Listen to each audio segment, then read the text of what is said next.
Okay, we're back. We're back to the podcast. I guess we figured today because we're getting the market's getting a bit busier. Spring market's kind of approaching. We figured it'd be a good time to have one of our longtime inspectors, TJ from GTI Inspect, on the show this week. GJ, thanks for coming on.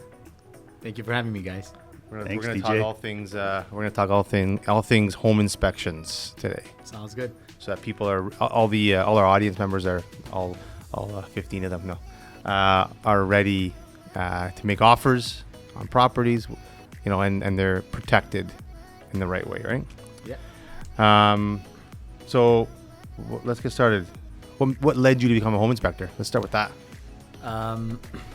In 2009, 2008, I bought a brand new house in Markham, and the 1 year was coming up.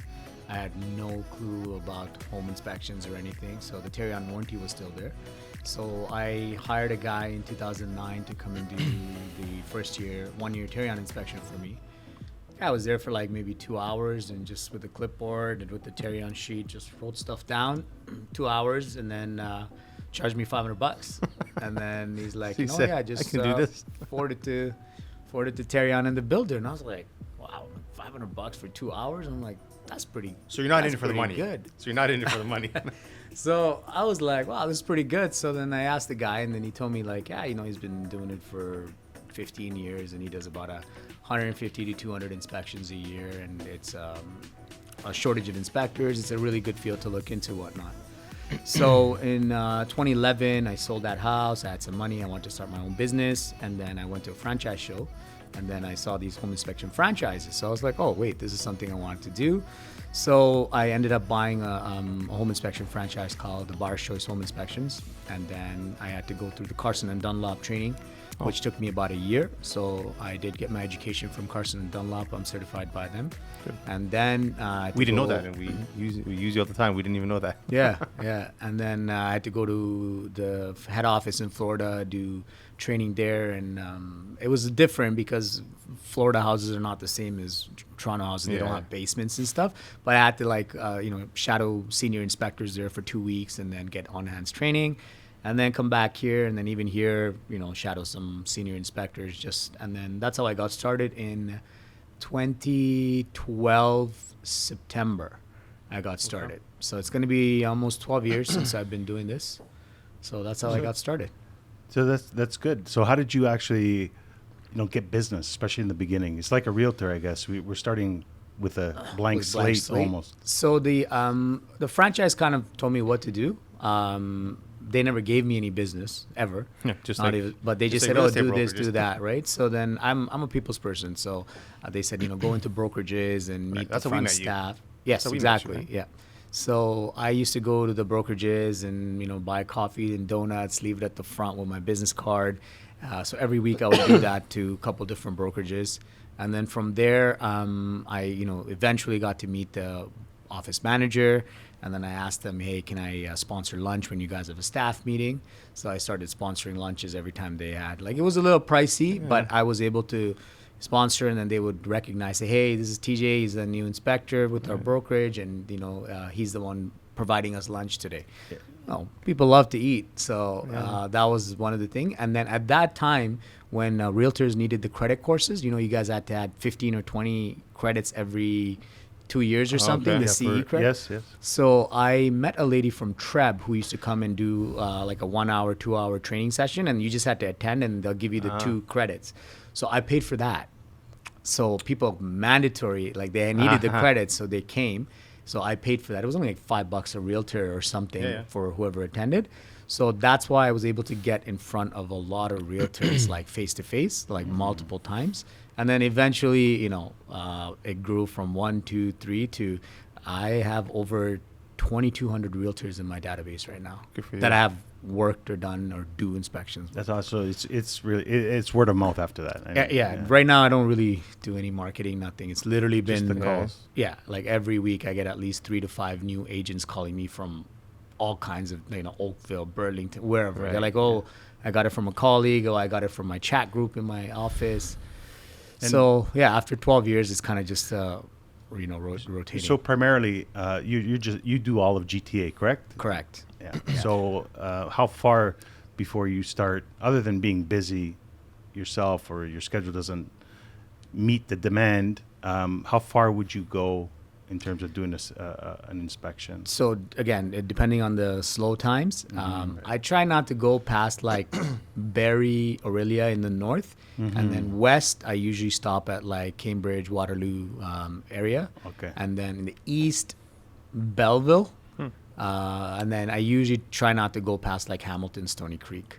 Right. Right. So that's We've always that's been. where- Sorry. We've always been successful wherever we asked you to go so far. Yeah. You've been able to come. So He thank you. charges a bit more sometimes. But walk us through Sometimes. like a It's not typical sometimes. process for an inspection, so that people kind of see and can understand what's involved. So, so an average inspection, average house, 2,000 square feet, takes anywhere about 2 hours, 2.5 hours, depending on the amount of questions that the potential buyer may have. So, we go in there and inspect everything, right? Start on the outside, check the roof, foundation, AC, the deck, railings, whatever it is, the grading. And then after that, we go on inside, usually do the main floor. So, living room, dining room, kitchen. According to our code of conduct, we're not really supposed to test fireplaces because we're not licensed gas fitters. Right. Appliances, because so a lot of inspectors I know, they don't check appliances, they don't check fireplaces. I check them as a courtesy. There's no warranty of any sort because a burner's working today and like a week later it stops working. Right. I don't know why, right? Just something. So, but we do check appliances, run a cycle on the dishwasher, washing machine, dryer, all that stuff. So that's something that I do, and I do tell them, when you come for your last visit, please do check them again. Right. And then the day you take possession, please do check them again because these know. appliances, it's all electronic, right? You don't know. It's just one day it's fine, next day, boom, it's gone. Well, what I enjoy too is I know it's not part of your business, and I guess there's no holding you to those words, and so to speak. But you often suggest too how much something would cost to fix, roughly, which is very, very helpful. It puts things into perspective for a lot of our clients. It really helps them. I know you give a range to cover. I give a range based on contractors and stuff that I personally work with. The reason we're not supposed to put it on paper is we're not licensed contractors, so our insurance companies tell us you can't put numbers because you're not a licensed estimator, contractor, or whatever. But just from experience and like the guys that I work with, I just know, how much this is going to cost roughly. And I have guys I work with in the trades. Like there's mold in the attic. I got a mold removal guy. So I know how much he'll charge for, a 1,500 square feet house versus a 3,000 square feet house. So I can give you a pretty good ballpark range of like how much it'll cost, right? So you guys can go back and negotiate those numbers. So you have something to work with. If it's warranted, absolutely. And this is why it's helpful. At least it puts the perspective, or puts things into perspective for our buyers. Right now, if you say, there's a crack in the foundation. Yeah. They have no clue what that means. I don't have any clue what that means. And through your description, we still don't have a clue what it means. But when you put the number behind it, it just puts it all together Easier, nicely. right? Yeah. No, definitely. It kind of validates. My job is to try and make it, try and make it as smooth as possible. Try and give, disclose everything. Every house has issues. There's no such What's thing the as most perfect common houses. issue you encounter? Most common issue is, reverse polarity in an electrical outlet. It's just hot and neutral or not. Right. So that's like even brand new houses, like brand new 30-day-old houses, I find it. And it's funny because I asked an electrician yesterday, I'm like, how come it's brand new houses? It's supposed to be licensed electricians because they're all builders. Right. He's like, they usually get their apprentices to do it. So this is a licensed electrician. Yesterday I asked him this. And he's like, they usually get their apprentices to do it and then, they just keep going and, they don't realize. And it's a small fix. You just take the outlet, switch the wires, put it back, and it's a fix. Right. So that's a very common issue. Another common issue is moisture in between the window panes. So you always see condensation in between. So sometimes people are like, oh, no, it's on the outside, or oh, no, it's on the inside. Which, if it's on the outside or inside, great. You just wipe it off.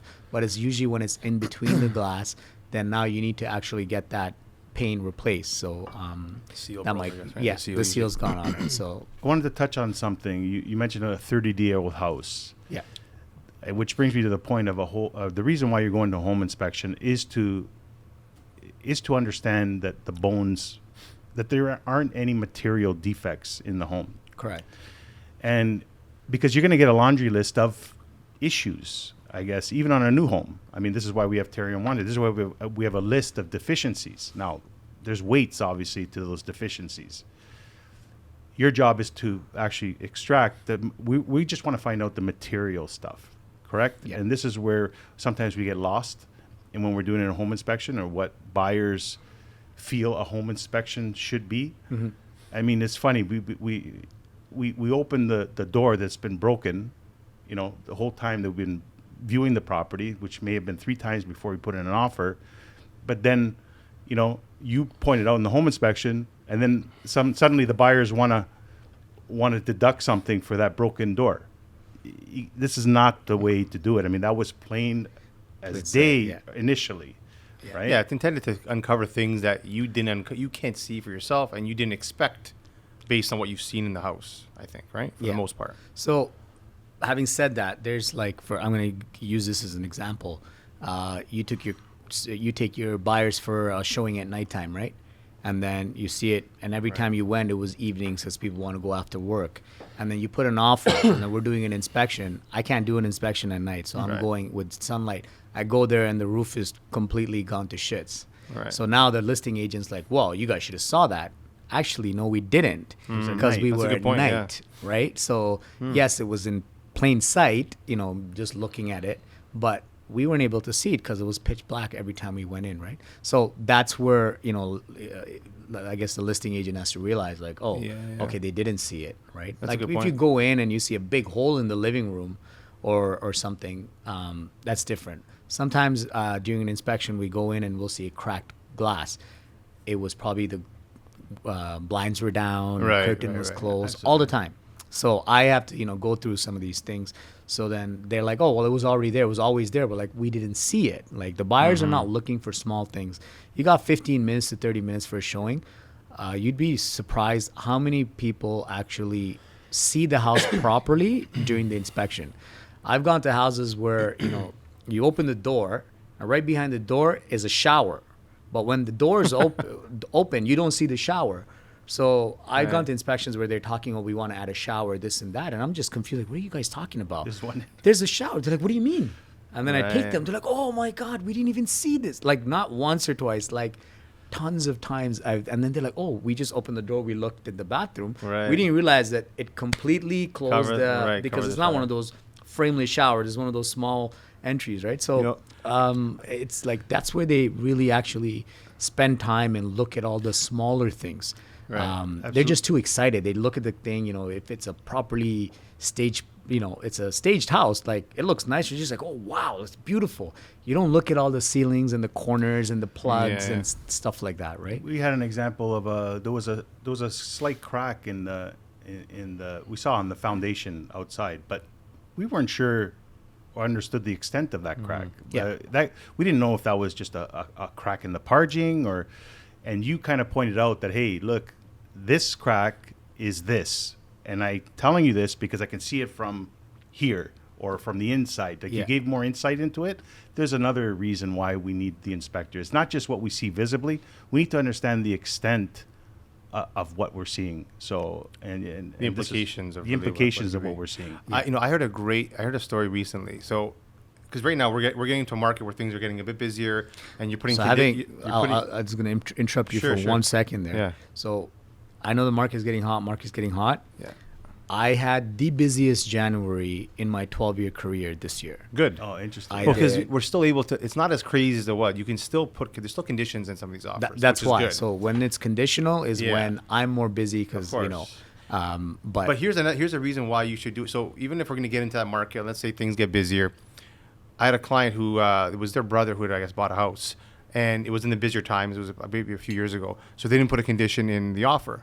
But they decided to still. And we've talked about this recently. They decided to still do an inspection afterwards, right? A lot of people won't do that afterwards. And what they uncovered in that inspection was there was That's nothing huge, but it could have been something big. There was a gas line in the house that wasn't capped. Wow. Okay, so had they not done the post sale inspection, Yeah. the owners had no idea. They're in the basement. They see a cut gas line that wasn't capped. If something, have God been forbid, it could have been a disaster, right? Yeah. So even if you're putting an offer in and you don't put the condition prior, okay, so there's some risk there, but still do it after if you can, because even little things that you don't know could mean big things down the road, right? So I didn't think about that. Like, it was something that dawned on me, and I heard, and it was a good example of why you should always do it, I think. Yeah, so I had a lot of in 2021 when it was just crazy. They didn't Right. do inspections. I had a lot of realtors actually exactly this is what you said. They told the client to do it after. Right. So I had clients calling me the day that they got the key at 5 p.m. They booked me, and so because you still have 24 hours to know if there's anything crazy that wasn't disclosed or hidden, right? So I would go right at like 5 p.m. when they got the key and did the inspection, and then small things here and there. Sometimes, appliance is not working or whatever, and it's supposed to be in working condition on the day of closing, right? Right. So, and there are times where I found mold in the attic and stuff, but those are things that they couldn't really go back to the seller unless they can prove that the seller knew about it. And to be honest, I haven't been in my attic in 8 years. It's sure, I'm right? sure So there's- most homeowners never go in their attic, so they don't even know that there's a mold. If there's a leak and it's coming through the bedroom, yeah, obviously. But if there's mold in the attic and you've never been in the attic, you won't know. Yeah. So and then if you kept it without having it remediated, eventually that wood would have rot and the roof would collapse. So I've gone and done so many inspections, like post inspections. I have one for your client actually, March 13th in Pickering. Right. Yeah. So they just we just want to know what we bought. Like if there's stuff to fix, we want to fix it. We don't want it to And get plan. worse. And plan budget, and right? exactly, plan the budget so we know, okay, we have to replace the roof next year and it's going to cost us 10 grand. We can budget for it. So it's $400 or $500. It's going to give you a peace of mind. It's going to give you a lot of Absolutely. insight for sure. I have a question to that. I know you get busier, especially when there's conditions. There's full-out conditions for home inspection, which is nice. Yeah. But there's really no excuse. Often we could bring you out. Let's say there was an offer night for a particular property, and we're anticipating multiple offers. Yeah. There is what we call a mini inspection that we could do, correct? Yeah. Walkthrough Through you, inspections. Yes. right? And I think you can get a good grasp of what's happening. So even with that mini inspection, and we could talk about this now or a little bit later. You do have certain tools that you have or you used that is beneficial. Like one of them, I think, was the thermal imaging camera. The thermal imaging camera, which is what you offer, which is in a few cases, at least from our experience, they were eye openers. Yeah, it like was- leaks. You do that standard too. Not all inspectors do that standard. Yeah, I do it standard. So It makes we love my it. life easier, man. Like Right. it takes a lot of liability off me. I'm able to do a more thorough job with it, right? Can you 'Cause- explain a little bit what that thermal imaging? So thermal is? imaging camera is almost like an X-ray camera, right? It could kind of see behind the drywall and the ceiling. So if there's water sitting in the ceiling, not necessarily will there be a stain. Sometimes there's water sitting there, but the stain doesn't come until days or weeks later because it's not excessive water. It might have been a small drip. But a thermal imaging camera, when I'm pointing it at the ceiling, I'll be able to see, hey, there's this much water. You'll actually see an outline of how big the puddle is and where it's dropping. If there's no insulation behind the drywall, right, it'll show a cold spot because so the thermal imaging camera really penetrates we've had a behind few of all that. those. We've had a few of those. Even brand new houses. I've gone to houses where complete exterior walls in a bedroom, no insulation, like none. So I guess the insulation guy ran out of insulation, and then the drywaller. Old homes won't have double brick homes won't have No, insulation. Right? they So- won't. Yeah, they won't. Yeah. But I'm talking brand new builds. really? I've gone wow. to brand new 30-day-old homes where they've had to rip all the drywall off to put insulation. So I guess the insulator ran out of insulation. I guess the next day the drywaller came. He's like, I don't want to come back here just for this wall. He puts up the drywall and he goes. Nobody knows what's going on. And then I go in and then I'm like, why is this room cold? I'm like, why is this wall showing a 6-degree difference versus the rest? And then I scan it and I'm like, oh, there's no insulation at all. Wow. I've had that a few times. I've Which added is it few which times. could be a problem like, down the line, right? No, it'll cause mold and Mold, stuff, yeah. right? Condensation, mold, and then that room is freezing cold. So So now the builder has to go rip open the drywall, insulate it, and then do it. Those clients would have never knew, Yeah. and I would have never knew if I didn't have a thermal imaging camera, right? I can't see behind the wall. So there are options, even if you're expecting multiple offers and you're likely going to have to go in firm or, to have a chance on offer night, I guess. Yeah. You give that comfort. You can come and do your mini inspection. Yeah. And I think even with that, you have a pretty good idea of what you're getting into, just even with that mini. So I just wanted to remind everybody of that. It's not, cross your fingers. When you're going into offer night, you can bring a professional such as yourself. Yeah, to come. people hire me to take me with on their showings. Sometimes 30 minutes, or if sometimes they can do double bookings, like Right. 1 hour. Right. 1 hour is better. I will be able to check a lot more. But even for 30 minutes, I call it a walkthrough. So we don't have time to take pictures and make a formal report. You can scan. But you can, so the 30 minutes, I can check all the major stuff, right? Like the roof, the foundation, AC, furnace, hot water tank, windows, and then do a thermal scan to know if there's any kind of like water penetration, right? Those are the main expensive Exactly. things, right? We're not going to be able to check every single, power Outlet, outlet and yeah. all the appliances. But most people are not worried about that when they're going in firm. They know, okay, we might have some stuff to fix, but we don't want any like detrimental, things. We're gonna capture the material stuff. I'm pretty sure we're not. Yeah. Yeah. So let's talk about for a second why do you think yourself? We could tell you why, because we do it pretty much on every listing that we do. We do a home inspection prior to listing. Yeah. Why do you think that's beneficial for the public, at least, or for somebody, or for us as the listing agents? So it's beneficial to all parties, actually. So one, I know you guys do it all the time, and I appreciate it. We have found issues on the listing, so you will actually get it fixed before listing it. So now the owner doesn't even know there was a problem. So he's like, okay, there's this problem, that problem. So now he gets it fixed, and then now we're listing a home, which is, if it's minor things, nobody cares. But if it's a plumbing leak or, a gas leak or something's not connected properly or electrical is loose, then, those are things that a seller's willing to fix most of the time. So now he gets it fixed. Now he's like, okay, now this house is going to be okay. So if you didn't do it, now you're gonna get a home inspector go in there, and then he finds all these issues. Now they're gonna obviously want to go back on the negotiating tables to reduce the amount of Or walk repair. away, even worse. Or walk away. Yeah, depends. Like some people get really spooked with little things. Like I had a client that, the mold is like in 25% of homes I find mold. It's very common. That's a good point. 25% of homes actually have mold. I know it's a scary word. Yeah. It is, I guess, Yeah. technically, but it's not. But it's not that. It's not. yeah. It's like I find it all the time, and you can get it remediated. It's a one-day job. Depending on how much mold there is, you're looking at like $2,000 to $3,000 for an average home, unless it's like completely infested where you can see it everywhere. Then you're looking at tens of thousands. But I have come across maybe one or two of those houses, and those are usually houses that are complete guts. They know, like, throw a grenade in Right. there, blow it up, and rebuild the house, Right. kind of thing, right? So yeah, mold, 25% of homes.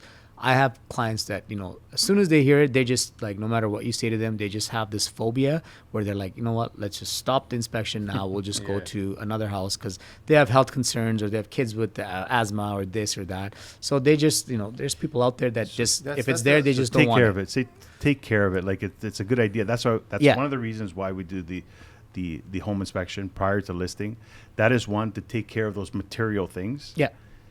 Second, just as on the side, we actually do it because we want the buyers to feel cozy as well, as you Correct. mentioned. Yeah. So Because we want them to feel comfortable with just focus on a price.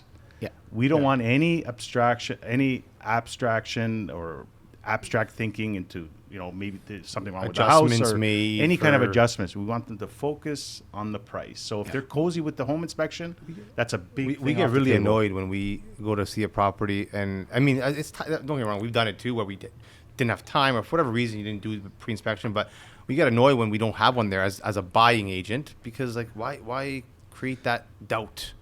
Yeah, because Just people get are it done skeptical, for right? 500, whatever It's it is. usually No. people's life savings, like Yeah, buying a house, like- right? So they're buying it blindly, not knowing, hey, there might be this or that, right? So Yeah.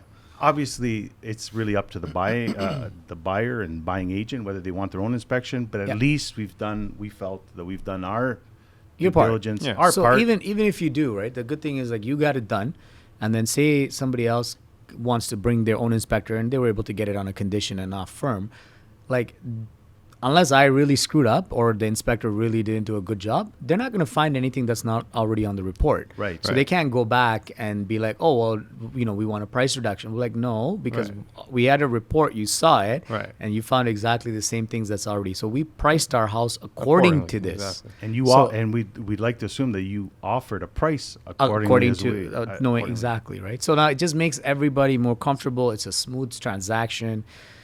So it's I think it's a good investment. I probably would never buy a house not knowing what the hell I'm buying because it's my life savings going in there, right? Like most people, it's the biggest purchase of their life. So just to make it clear, when we do a home an inspection prior to listing or after for buyers, it's the same inspection. There's no It's the same- exactly, There's yeah. no difference. No, everything is like every inspection I do is the same. Other Like, than the whether mini- it's other other than- than the mini ones, yeah. So other than the walkthroughs, it's the same. So I still check everything top to bottom. Of course, in the winter there's restrictions, like you can't check the AC because it's too cold. If there's snow covering the shingles, then you don't know the condition of the shingles. So there's some restrictions like that. Right. But that's not in anyone's control. It's Mother Nature, right? Yeah. Other than that, no, we go through the exact same inspection. Yeah. Buying conditional inspection or pre-list, it's the exact same inspection. Yeah.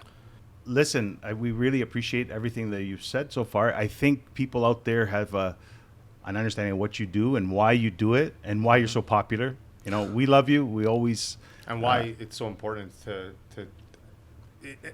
the best of your ability, get an inspection done if you can, right? It's Absolutely. truly So- really important. So to wrap it up, how can we find you, TJ? If you want to just talk into the camera.